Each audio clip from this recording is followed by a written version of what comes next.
오늘 읽은 말씀을 바탕으로 말씀만 하소서라는 제목으로 함께 말씀을 나누고 또 함께 기도하겠습니다. 오늘 우리가 읽은 이 말씀의 내용들은 우리가 많이 들어본 말씀이죠. 오늘 누가복음 7장의 기록이 되지만 우리가 소위 다른 복음서 마태복음 8장 5절 이하에서도 이 동일한 내용들에 대해서 기록을 해줍니다. 또 요한복음 4장 43절 이하에서도 이와 동일한 내용들을 사도 요한도 기록하고 있습니다. 그래서 이 동일한 사건에 대한 세 번의 기록이 복음서에 주어지고 있어요. 왜 이 기록이 특별한가 할 때는 당시에 유대인들이 갖는 그 믿음을 능가하는 그런 믿음의 내용을 이 백부장이 가지고 있었다 하는 면에서 매우 특별한 내용들이 된다 하겠습니다. 오늘 우리가 읽은 말씀의 내용들은 이 백부장과 예수님에 대한 이 대화, 그리고 그 대화를 통해서 실제 이루어졌던 일들에 대한 기록을 우리에게 전달해 주는데, 백부장이라고 한 말은 그 말 뜻에서 나오듯이 군사 100명을 거느리는 장교를 지칭하는 표현입니다. 이 백부장이 될 수 있는 사람은 유대인 출신이 백부장이 되지 못했어요. 이방인들이 이 백부장이 될 수 있었습니다. 아마도 이 등장하는 사람의 이름은 등장하지 않지만, 그러나 이 사람이 당시에 이 갈릴리 이 주변에 있었다, 주둔했다라는 면에서는 우리가 추정하건대 당시에 헤롯 안디바의 근위도에 속해 있었던 그런 사람으로 우리가 알 수 있습니다. 그래서 치안을 담당하는 역할을 했던 인물이다 우리가 알 수 있겠고요. 이 사람에게서 특별한 부분은 이 사람 친히 말하는 것이 아니라 유대의 장로들이 이 사람에 대해서 했던 말을 통해서 우리가 확인하는데, 그들의 말에 의하면 이 사람은 이방인이지만 유대민족을 많이 사랑하는 사람이다 이렇게 말합니다. 그 사랑의 하나의 표시가 이 유대인들을 위해서 회당을 지어줬다 하는 겁니다. 이스라엘 백성들에게 있어서 이 회당은 그들의 신앙의 중심적인 역할을 했던 곳입니다. 우리가 아는 바와 같이 이 회당 제도가 만들어지게 된 것은 이스라엘 역사 속에서 이스라엘 나라가 패망을 당하고 포로 생활을 하게 될 때 그들의 신앙을 어떻게 유지할까 하면서 그들이 이 회당이라고 하는 것을 만들기 시작합니다. 그래서 회당 예배를 시작하게 됐어요. 그때 만들어진 이 전통이 오랜 시간 동안 유지가 돼서 예수님 당시에도 이런 회당들을 통해서 그들이 계속적으로 하나님의 말씀을 읽기도 하고 그 말씀에 대하여 설교를 듣기도 하면서 그들의 신앙의 주축을 이루어갔던 매우 중요한 장소에 해당이 됩니다. 이 회당은 이 팔레스틴 지방에 있는 것뿐만 아니라 우리가 아는 바와 같이 사도행전의 역사를 보면 이 팔레스틴 지역을 뛰어넘어서 곳곳마다 흩어져 살고 있었던 유대인들이 있는 곳이면 그 어디에서든지 그들이 회당을 세우고 이 회당을 중심으로 해서 그들의 신앙을 면면히 이어갔다 하는 것을 우리가 알 수 있습니다. 그런데 이런 회당을 지어줬다 하는 것이 유대 장로들의 증언이었어요. 그리고 이 백부장이 예수님을 만나게 된 하나의 계기는 자신의 가정에 하나의 문제가 발생했는데, 그 문제는 자기의 종이 죽을 병에 걸리게 된 것이 하나의 계기가 됐습니다. 그래서 그가 당시에 이 종들은 하나의 소유물에 지나지 않는 정도로도 취급될 수 있었음에도 불구하고 그 종을 아끼고 사랑하는 그런 인물이었다 하는 것을 우리가 이걸 통해서 알 수 있습니다. 그런데 이 사람이 자기에게 생긴 그 문제를 가지고서 어찌할까 고심하다가 예수님을 찾게 됩니다. 예수님을 찾는데, 예수님을 찾게 된 중요한 계기는 예수님에 대한 소문을 그가 여러 차례 들을 기회가 있었기 때문이었습니다. 예수라고 하는 분이 가르치는 내용이라든지 그가 실제적으로 행하시는 여러 일들을 봤을 때 참 놀라운 이야기들을 그가 소문으로 자주 들었다는 겁니다.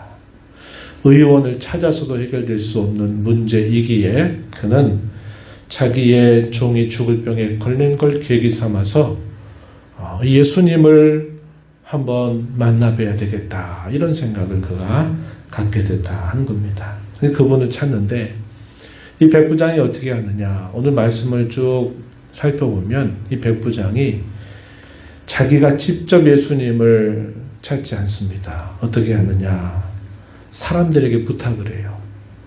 먼저 자기의 종이 죽게 되었다라는 것 때문에 예수님이 좀 와주시기를 바라는 이 요청을 누굴 통해서 하냐면 장로 몇 사람들을 통해서 부탁을 했습니다. 부탁을 해서 그 종을 좀 구원해 주시기를, 치유해 주시기를 요청을 한 것입니다. 그리고 또 자신의 친구들, 벗들을 통해서 예수님에게 내가 직접 그분께 말씀을 드리지 못하니 친구들에게 부탁을 해서 예수님께 그 말씀을 전해달라고 합니다. 이러이러한 말로 예수님에게 자기 말을 전해달라라고 믿을 만한 친구를 통해서 예수님에게 그 말을 전해 주었다는 겁니다. 예수님을 찾지만 예수님을 직접적으로 자신이 만나지 않고 다른 이들의 도움을 요청해서 예수님을 찾아가게 했다는 것이죠. 그것이 오늘 본문에서 우리가 확인하는 그런 내용들입니다. 그리고 그 친구들에게 이 말을 꼭 좀 전해달라고 부탁했던 말이 어떤 말이었을까? 그 내용이 오늘 우리가 읽은 본문 속에 몇 가지를 요약할 수 있는데 뭐라고 표현했냐면 주님이 친히 장로 몇 사람과 함께 멀지 않은 곳에, 이 가버나움이라고 하는 곳이 멀지 않은 곳이었기 때문에 그곳을 향해서 찾아가고 있었습니다. 그때 이 백부장의 친구가 찾아와서 예수님이 가고 있는 그 걸음을 멈춰 세우고 예수님에게 뭐라고 이야기했냐면 주님, 이 주님이라고 하는 말이 이 상대방에 대한 존칭어 정도가 아니라 이 성경을 보면 우리가 하나님을 표현하고 있는 그 말을 사용하고 있다는 겁니다. 하나님이신 그분, 주님을 부르는 그 표현을 사용했어요. 주여 수고하지 마소서. 뭘 수고하지 말라는 말일까요? 지금 장로 몇 사람과 함께 그들의 요청을 듣고서 예수님이 그들과 함께 이 백부장의 집을 향해서 가고 있는 상황이었습니다. 이때 친구가 이 백부장이 보낸 친구 편으로 이 친구가 예수님을 만나서 예수님에게 그 말을 전하는 거예요. 백부장이 이렇게 말했다는 겁니다. 주님 수고하지 마소서. 오실 필요 없다 이 말입니다. 그렇죠? 또 뭐라고 말씀하시냐면 주님께서 저희 집에 오는 것을 제가 도무지 감당할 수 없습니다. 이렇게 표현을 했습니다. 6절 뒷부분에 가서 보게 되면은 이렇게 표현했어요. 내 집에 들어오심을 나는 감당하지 못하겠나이다. 이렇게 말했습니다. 자기의 집으로 그 예수님을 모시는 것이 감당하기 어렵습니다. 이렇게 말했어요. 또 7절 이어지는 앞부분에 보면 뭐라고 말했냐면 내가 주께 나아가기도 감당하지 못할 줄을 알았습니다. 이렇게 고백합니다. 이게 무슨 말일까요? 자기의 집으로 주님을 영접하기에 감당할 수 없다. 또 말하기를 내가 주님께 나아가기도 감당하지 못하겠다. 이렇게 표현했습니다. 여기서 말하는 이 백부장의 표현은 어떤 뜻일까요? 예수님을 피하려고 하는 게 아니라 이 말의 진실성은 자기가 그 예수님에 대한 소문을 들었을 때 그러한 예수님을 자기 집에 모시는 것이 너무 누추하고 너무 그것이 큰일이기 때문에 자기 집에 모시기가 어렵다는 겁니다. 자신이 직접 예수님께 나와서 요청을 드려야 되는데 자신을 살펴보니까 자신이 예수님을 직접 뵙는 것도 감당하지 못하겠다고 말하는 겁니다. 이것은 예수님을 피하기 위한 그의 말이 아니라 그의 실제의 마음이 예수님을 어떤 분으로 지금 대화하고 있는가 하는 것을 그의 말을 통해서 우리가 알 수 있다 하는 겁니다. 그것은 그분을 대단히 존귀한 분으로, 대단히 높으신 분으로, 귀한 분으로 여겨서 자기가 뵙는 것도 감당하기 어렵고 더더군다나 자기의 집으로 예수님을 모시는 것도 감당할 수 없다고 말하는 것입니다. 그러니까 이런 그의 말의 태도 속에서 이 백부장은 예수님에 대한 소문을 들은 것만으로도 예수님이 그 소문대로라는 사실을 그가 알았고 믿었기 때문에 그러한 존귀한 분을 자기가 감히 배울 수도 자기의 집에 모셔드리기는 도무지 감당할 수 없다. 이렇게 표현을 한 겁니다.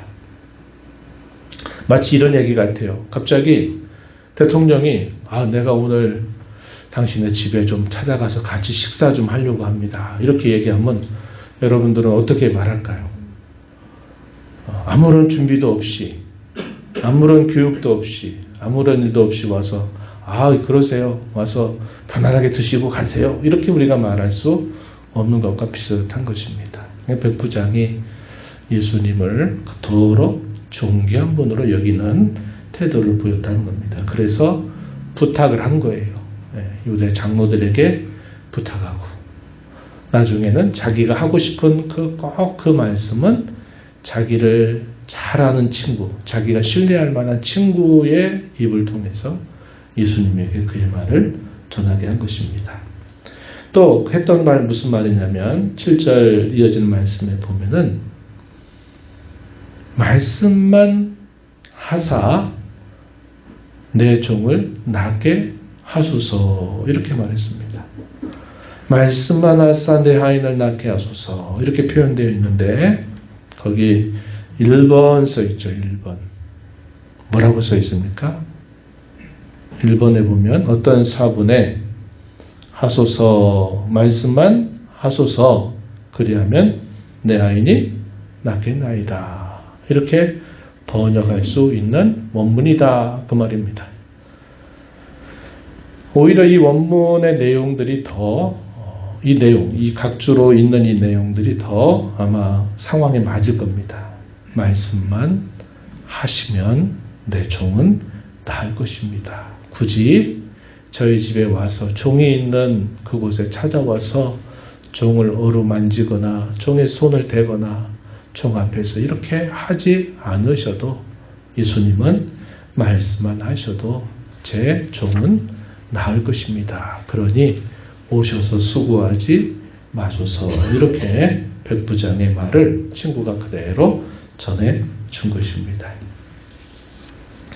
이 말을 들었던 예수님 그의 곁에는 유대 장로들이 같이 동행하고 있었죠. 장로들만 있는 게 아니라 누가 있었을까요? 상상해 보세요. 제자들이 있었을까요? 없었을까요? 제자들 당연히 있죠. 제자들만 있었을까요?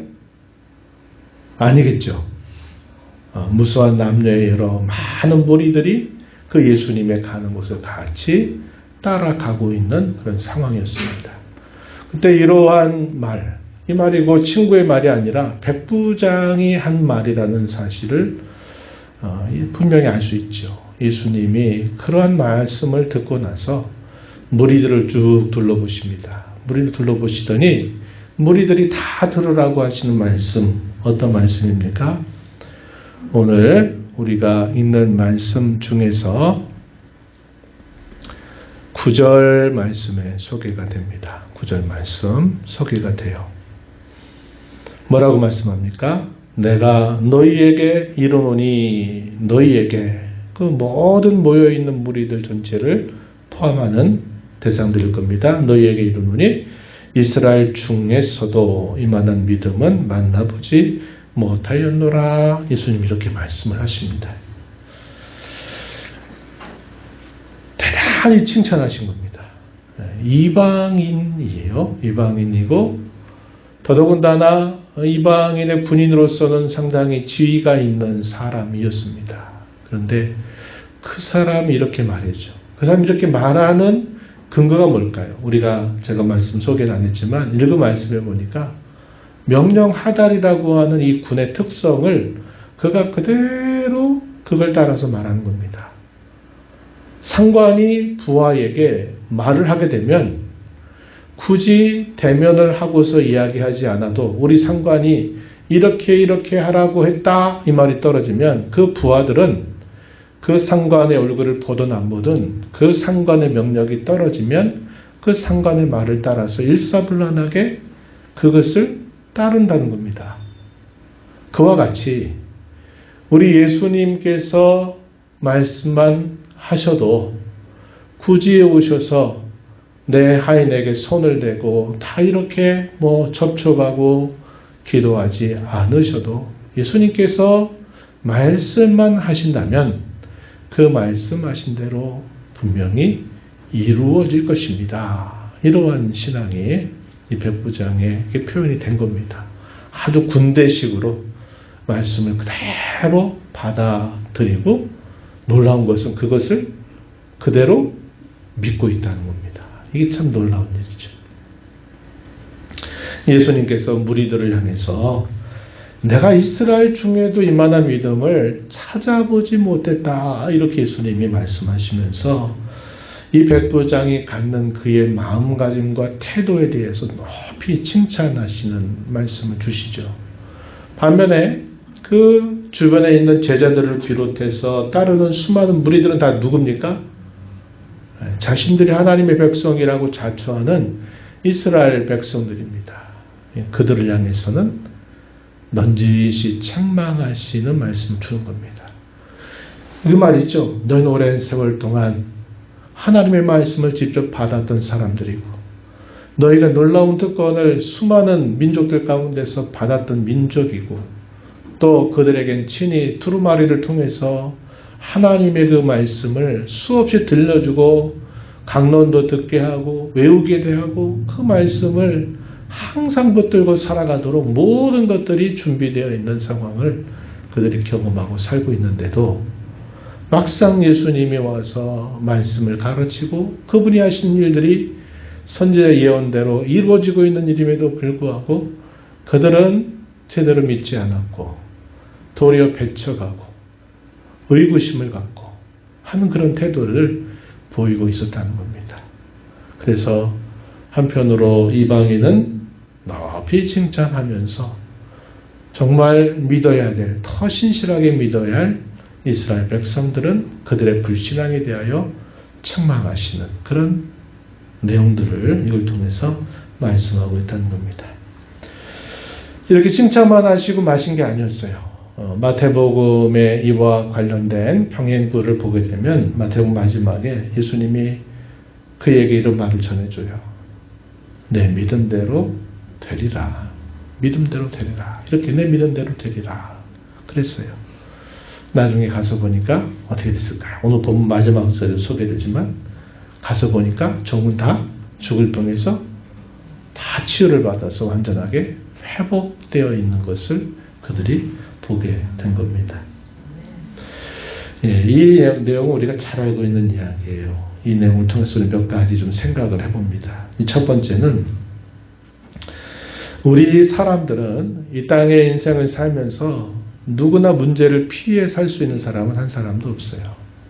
태어나서 죽을 때까지 크고 작은 많은 문제들을 매일 혹은 또 어떨 때는 아주 결정적인 문제들을 만나서 살아가게 되는 것이 우리 인생의 살이라는 겁니다. 그런데 문제보다 더 중요한 게 있다는 겁니다. 그 문제를 어떻게 우리가 대하느냐 하는 것입니다. 우리 믿는 성도들은 무엇보다도 그 문제를 통해서 하나님의 쌓이는 줄 받아들이고 어떤 크고 작은 문제들을 만나게 될 때 우리 성도들은 그 문제를 안고 예수님께 나와야 된다는 겁니다. 예수님께 그 문제를 끌어안고 나와서 그분께 이런 것들을 말씀드리는 자세를 가져야 된다. 쉬운 이야기 같지만 결코 우리 삶 속에 쉽게 되어지는 일들은 아닙니다. 이건 내가 할 만하다고 내가 하다가 또 걸려 넘어지고 그럴 때가 참 많아요. 내가 할 도리들을 다 스스로 해보다가 나중에 두 손 들고 나오지 말고 우리의 인생 속에서 문제를 피해가는 게 상책이 아니라 피해갈 수도 없지만 그 문제를 만날 때마다 우리는 그 문제를 하나님이 만나시기 원하는 사인으로 알고 우리는 그 문제를 안고 무조건 하나님 앞에 나아가서 말씀드리고 아뢰고 기도하는 자세를 가져야 되겠다 하는 겁니다. 이게 가장 우선적인 일이다 하는 것이고요. 예수님을 만나는 방식을 우리가 이 백부장 이야기를 통해서 또 배워야 되겠다는 겁니다. 백부장의 생각은 얼굴로 대면하면야 또 좋겠지만 이 백부장은 대면하지 않아도 눈으로 직접 보지 않아도 예수님께서 말씀만 하셔도 된다는 겁니다. 오히려 그는 하나 예수님을 너무나 높고 존귀한 분으로 여겼기 때문에 자기같이 누추한 모습으로는 그 예수님을 배울 수 없다. 이렇게 해서 자기가 직접 예수님께 찾아온 게 아니라 그가 믿을 만한 친구를 통해서 예수님에게 자기의 말을 건네게 했던 것을 통해서 봅니다. 예수님이 직접 가고 있던 그 걸음을 멈춰 세우고 수고하지 마십시오. 예수님께서 말씀만 하시면 내 종이 나을 것입니다. 말씀만 해 주소서. 이렇게 말하는 것을 우리가 보게 돼요. 베드로 사도는 그의 베드로 사도가 쓴 편지에서 이렇게 말합니다. 너희가 한 번도 예수님을 본 적이 없다. 그러나 말할 수 없는 영광스러움으로 그 예수님을 너희가 기뻐하는 줄 내가 안다. 이렇게 표현했습니다. 실제로 그렇죠. 예수님 당시에 그의 생애에 가운데 함께했던 어떻게 보면 3년이라고 하는 길지 않은 시간이죠. 그 전까지는 목수의 아들로서 살았기 때문에 예수님에 대해 누구도 주목하지 않았습니다. 그가 공적인 3년의 생애 동안에 수많은 사람들이 그 예수님을 이렇게 소문을 듣기도 하고 때로 가까이 찾아가기도 해서 얼굴도 보고 또 예수님과 접촉한 사람도 있고 대화를 한 사람도 있어요. 그러나 그 시간은 3년이라고 하는 짧은 시간이었어요. 그런데 3년이 마치고 나서 예수님이 죽었다고 하는 소식으로 모든 게 끝난 게 아니라 그분은 눈으로서는 볼 수 없지만 그분이 살아계시다고 하는 수많은 증거들이 사도행전의 역사를 통해서 계속 증거가 됩니다. 그리고 실제로 예수님에 대한 그 복음을 전하게 되면 사람들이 근본적으로 변해서 새로워지고 새 삶을 살아가는 면들이 끊임없이 일어나게 되는 거죠. 베드로 사도도 마찬가지입니다. 이 로마 곳곳에 흩어져 있는 수많은 사람들에게 복음을 전함으로 그 복음을 통해서 예수님을 알게 되고 믿는 사람들에게 하는 말이에요. 여러분들은 한 번도 예수님을 눈으로 본 적이 없는 사람들입니다. 하지만 여러분들은 말할 수 없는 그런 즐거움으로 영광스러움으로 예수님을 살아가는 줄을 내가 압니다. 이렇게 말해요. 여러분들 예수님 본 적 있어요? 우리 중에 예수님의 얼굴을 본 사람은 아무도 없습니다. 그러나 우리가 예수님을 사랑해요. 그리고 그분을 믿습니다. 그분이 하신 말씀대로 될 줄 우리가 믿고 오늘을 살아가고 있다 하는 겁니다. 우리가 예수님을 만나는 것은 눈으로 보여주세요. 내가 예수님을 꿈속에서도 보면 내가 예수님 믿겠습니다 하는 게 아니라 우리가 예수님을 믿는다는 것은 그분이 우리에게 남겨주신 그분의 말씀을 우리가 그대로 믿는 것과 같은 것입니다. 지금 백부장도 그런 거잖아요. 예수님이 오실 필요 없습니다. 예수님께서 말씀만 하셔도 그 말씀이 곧 그 말씀대로 되게 하시는 능력을 믿기 때문에 그 능력대로 이루어질 것을 안다는 겁니다. 오늘 우리가 수많은 경험적인 증거들을 우리가 찾고 그 경험적인 증거들이 있으면 예수님 믿겠다라고 말하지만 그렇게 되지 않아요. 우리가 예수님을 믿는 길은 경험을 하고 나서야 믿는 게 아니라 우리는 그의 말씀을 믿고서 경험한 것입니다. 그 경험이 또 우리의 믿음을 더 굳게 만들어서 더 말씀을 붙들게 하는 그런 방식으로 우리가 예수님을 만나게 된다는 것을 우리가 이걸 통해서 배울 수 있습니다. 고린도전서 우리가 읽고 있죠. 고린도전서 1장에 보면은 바울 사도가 그렇게 말해요. 유대인들은 표적을 구한대요. 헬라인들은 뭘 구한다고 말합니까? 지혜를 구한다 그래요. 근데 바울 사도가 뭐라고 답변합니까? 나는 십자가에 못 박힌 그리스도만을 전하겠다. 이렇게 말합니다. 유대인들이 표적을 구한다는 게 뭐예요? 유대인들에게 있어서 믿음의 확증은 표적이 나타나고 기적이 나타나면 진짜구나 하고 믿는다는 거예요. 근데 예수님께서 이 공생의 3년 동안 얼마나 많은 표적과 기사를 행하심에도 불구하고 모든 사람들이 다 믿어요? 안 믿어요. 그들의 목적은 이보다 더 큰 표적을 보여주세요. 이겁니다. 우리도 마찬가지죠. 어떤 예기치 못한 특별한 일이 한번 생기면 굉장히 놀라고 기뻐해요. 근데 그게 또 한 번 이루어지고 계속 몇 번 반복되잖아요. 그러면 그때부터는 감흥이 없어요. 또 어떤 생각합니까? 이보다 더 큰 거. 계속 사람들이 이걸 원해요. 나중에 예수님 뭐라고 말씀하세요? 표적을 또 구하니까 내가 요나의 표적밖에는 너에게 보이지 않겠다 이런 말씀을 하시잖아요. 예수님이 표적을 구하는 그런 이스라엘 사람들, 그러면서도 믿지 않는 그들을 향해서 개탄하시면서 그들을 책망하셨던 이야기를 우리가 기억합니다. 그래서 우리는 경험이나 표적을 통해서 그걸 통해서 예수님을 만나려고 하지 말고 그분의 말씀을 통해서 우리가 그분을 믿고 하면 그것이 우리에게 표적이 되고 또 체험이 될 수 있다는 사실을 우리가 기억해야 되겠다 하는 것입니다. 마지막 세 번째는 우리가 백부장을 통해서 배우는 믿음이 있어요. 그 믿음은 대상에 대한 올바른 지식과 굳은 확신이라는 겁니다. 하이델베르크 요령담에서도 이렇게 정의해요. 참된 믿음이 뭡니까? 구원에 이르는 믿음은 확고한 진리 지식과 그에 대한 확고한 확신이다. 이렇게 딱 정리해서 믿음을 정리해주고 있어요.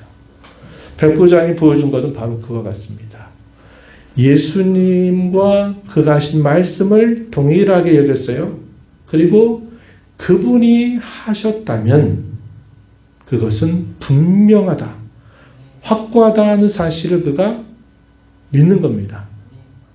믿음은 그거예요. 믿음은 대상에 대해서 우리가 바르게 알고 그것을 굳게 흔들리지 않게 그것을 우리가 신뢰하고 확신하는 것에 있다. 이걸 우리가 이 백부장을 통해서 배우게 됩니다. 백부장이 예수님에 대한 들은 소문이 얼마나 많았겠어요. 그 소문이 많다 한들 소문일 뿐이지 예수님이 친히 자기의 눈앞에서 가르치시는 가르침을 보았다든지 예수님이 가르치시는 그분의 얼굴과 눈빛이 서로 마주치면서 그분과 인격적인 어떤 교감이 있었다든지 하지 않았어요. 그러나 자기 가까운 친구로부터 또 아는 사람들로부터 예수님이 하신 일에 대한 이야기를 들은 것만으로도 예수님이 그런 분이라는 사실을 그가 믿은 거죠. 근데 그 믿음이 보통 믿음이 아니라 아주 확고했다 하는 것이 남다른 점이었다는 겁니다. 백부장이 알고 있는 이 믿음의 지식은 많았을 것 같아요? 적었을 것 같아요? 네? 어떠실 것 같아요, 여러분? 많았을 것 같아요? 적었을 것 같죠? 당연히 적었죠. 많을 리 없죠. 소문으로 들었는데 뭐 얼마나 많이 됐어요. 그런데 그들은 소문을 그의 믿는 그의 태도는 어느 누구가 범접할 수 없을 정도로 그것을 확신했다고 하는 겁니다. 지식의 내용은 제한적이었지만 그 제한된 지식이라도 그가 거기에 그 지식에 자신을 신뢰를 싣는 그의 마음가짐은 어느 누구도 범접할 수 없는 그런 정도로 예수님에 대한 굳은 신뢰를 그가 가지고 있었다는 겁니다. 이게 바로 예수님이 놀라워하셨던 것이고 많은 사람들에게 들으라고 그를 칭찬하시면서 한편으로는 정작 자기 백성들이 불신앙의 태도를 갖는 것에 대해서 예수님이 책망하시듯 하신 말씀이었다 하는 겁니다. 많은 지식이 없어도 우리가 알고 있는 작은 것이라도 그것을 예수님이 하셨다면 그 말씀대로 분명히 된다고 하는 이 신뢰를 가진 것만으로도 이 백부장의 신앙은 모든 사람들에게 칭송을 받았다는 겁니다. 우리는 이런 신앙을 본받고 더 나아가서는 우린 더 많은 부분들을 알아요. 체계적으로 압니다. 예수님이 어떻게 태어나셨으며 예수님이 어떠한 신분을 가지신 분이시며 예수님이 무슨 일을 하셨는지를 누구보다도 더 많이 우리는 알고 있는 시대를 살고 있습니다. 그렇다면 우리가 알고 있는 이 풍부한 진리 지식 위에다가 백부장이 가졌던 그런 굳은 확신과 신뢰를 우리가 덧붙여 산다면 우리의 신앙을 우리 하나님께서 기뻐하실 것이다. 의심을 물리치고 항상 이 말씀을 그대로 붙들고 믿는 신앙. 거기에 시간이 가미가 되죠. 시간이 가미됩니다. 어쩔 때는 즉각적으로 오늘 이야기처럼 어떨 때는 시간이 하나님께서 시간을 좀 끌고 그렇게 하세요. 이런 경우는 있을 수 있지만 우리가 가져야 될 굳은 마음은 우리가 알고 있는 이 진리 지식대로 우리 예수님께서는 반드시 이루신다. 이것을 붙들고 인내하고 이 신앙 지식에서 흔들리지 않는 그런 신앙을 가지게 된다면 주님은 우리의 신앙을 통해서 영광을 받으시고 기뻐하실 것입니다.